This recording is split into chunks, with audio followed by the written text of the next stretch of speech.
en ti. Y ahí está implicado, aunque no nombrado, pero implicado el Espíritu. Tú en mí.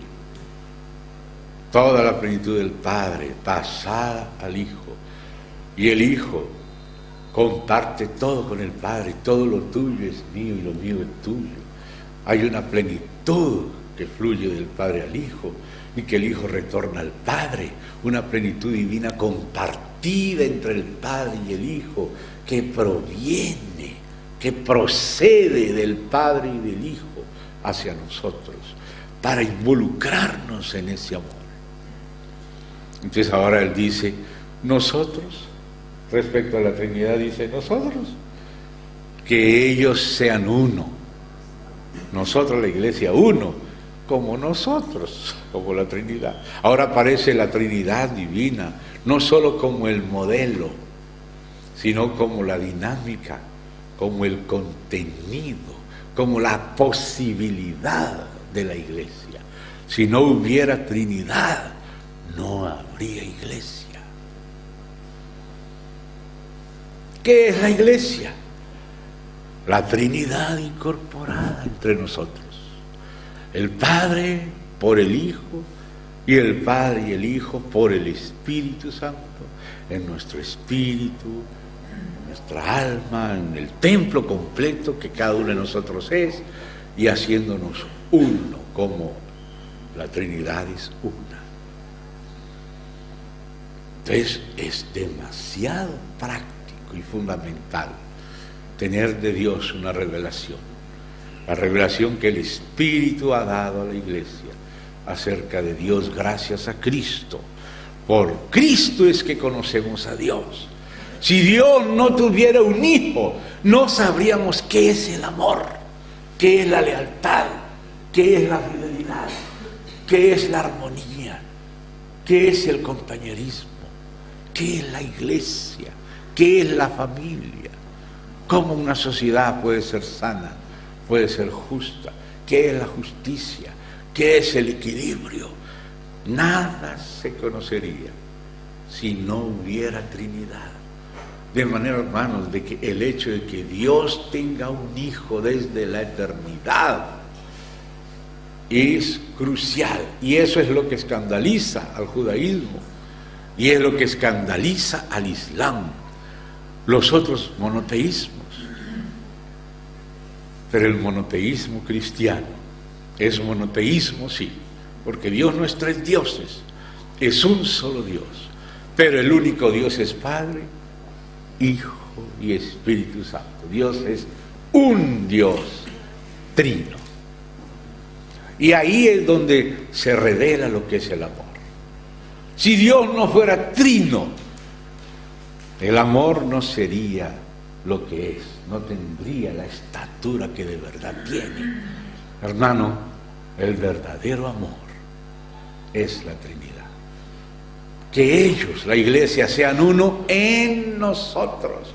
Primero tiene que existir la Trinidad para que pueda existir la Iglesia.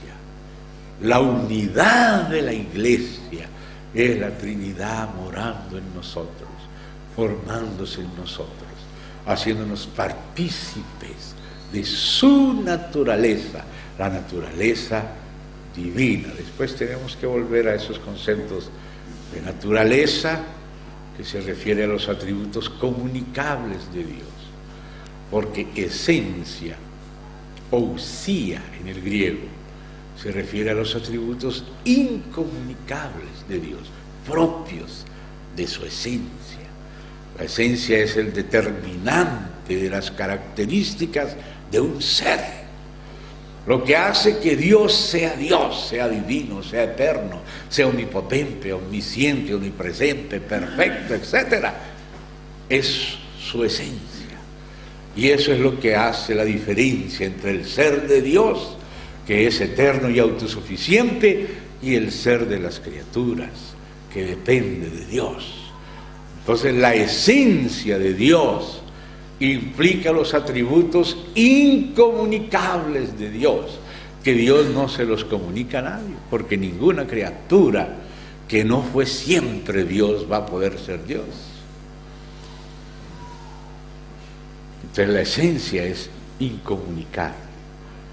Eso es lo que en la teología y en la filosofía le llaman aceidad, con S, aceidad, lo que es exclusivo de la divinidad, de lo cual nadie participa sino la propia divinidad. Solo Dios es eternamente Dios. Pero hay atributos divinos que Él quiere compartir con esa criatura de la cual Él dijo: hagamos al hombre a nuestra imagen y conforme a nuestra semejanza. Y de hecho Pedro enseña en el Nuevo Testamento que nosotros, los hermanos, los hijos de Dios, los miembros de la iglesia, del cuerpo único de Cristo, somos participantes de la naturaleza divina. Ya la palabra no es ousia, esencia, sino physis, naturaleza. En la Biblia se usa mucho esa palabra naturaleza. Y los seres difieren uno de otro por su naturaleza. Y la Biblia nos habla de la naturaleza de las bestias, de las aves, ¿no?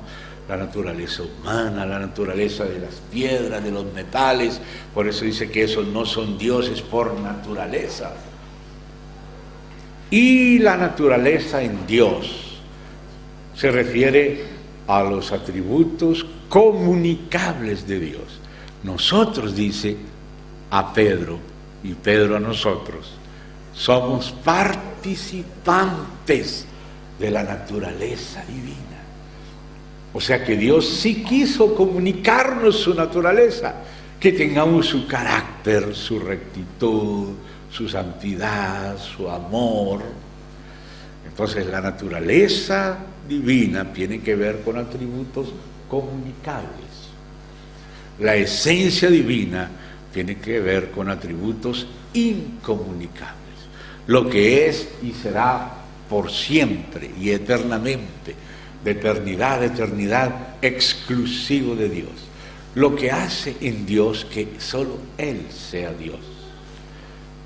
Nosotros somos hijos de Dios, participantes de la naturaleza divina, hasta de dioses se nos llama con D minúscula. Pero sabemos que somos criaturas que no existíamos y que existimos no en el pensamiento de Dios, porque no es el pensamiento de Dios lo que nos da nuestro ser. Dice en Apocalipsis, la voluntad. Por tu voluntad existen y vinieron a existir. ¿Ve? Las criaturas no existíamos, aunque Dios nos conocía, pero ese conocimiento que Dios tenía de nosotros no era todavía nuestro ser. Nuestro ser comenzó de la nada por la palabra de Dios y por la voluntad de Dios, no por el conocimiento anticipado de Dios, sino por la voluntad. Les ruego que subrayen ese versículo en Apocalipsis, por favor, que en estos tiempos de nueva era, que es la vieja era de nuevo, de panteísmo, donde quiere ponérsele el título de Dios a las cosas. El panteísmo es como un ateísmo disfrazado, porque usa el nombre de Dios, pero no se lo aplica a Dios, sino a las cosas, al universo. Dice que el universo es Dios, que el todo que existe es Dios. Entonces por eso estoy aquí detenido y hablando despacio. Y en el capítulo 4 de Apocalipsis, 4, número de la criatura en Apocalipsis, dice el versículo 11: Señor, digno eres de recibir la gloria y la honra y el poder, porque tú creaste. No existían, aunque Él conocía cada mosca que habría y las que no habrían también. No porque Él conociera una mosca, la mosca es parte de Dios, que eso es lo que hace el panteísmo. Como Dios conocía al diablo, entonces el diablo es parte de Dios, ese es el panteísmo. Pero que Dios conozca de antemano todo, no quiere decir que todo exista, solo existe Dios.